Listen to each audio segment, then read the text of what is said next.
How to create your own photo lab. Out of all the hobbies, photography is probably the most loved of them all. The joys of the hobby is taking a photo and watching others appreciate it as you share it. On second thought, the one thing that could be better than the act of taking photos is having your own home-based photo lab to develop your photos. When people think of a photo lab, they think of dark rooms.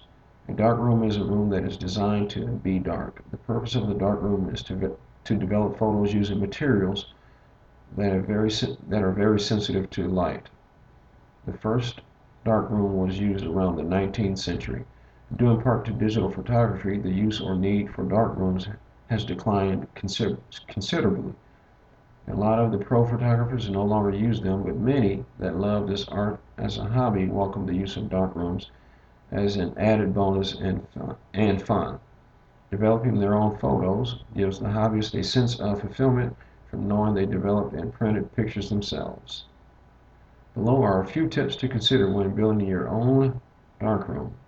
Tip number one, try to pick the best room in your house.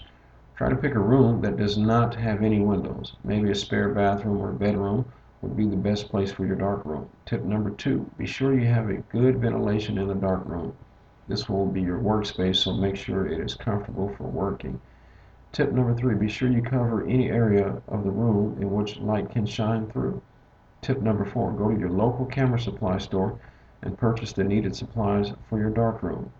A few of the things that you will need will be trays, tongs, an easel, fix and solution for developing, as well as an enlarger.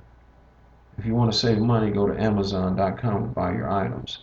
Tip number five, in your darkroom, be sure you have two partitions, one for wet and one for dry. Please make sure they are separate.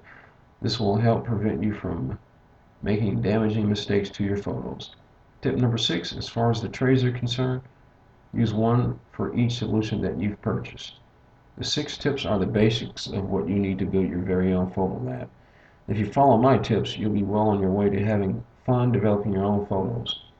For more advanced tips, be sure to visit Amazon.com and pick up a few books about creating your very own photo lab.